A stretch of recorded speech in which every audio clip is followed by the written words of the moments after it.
The moment we knew we had to add something on, when we came outside and came back inside, it was itching like, what just happened? We just went outside for a minute and it was causing mosquitoes. Now, I like this version better than the sliding because you can open it from the top to the bottom, bring them to the middle, and you get the air coming through top and middle. Open it up all the way, you get a full breeze.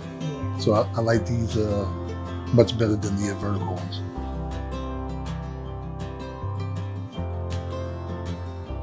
The other thing about this is that it's so, it's very weather resistant. It's super tough. It's almost like nearly impossible to break through this.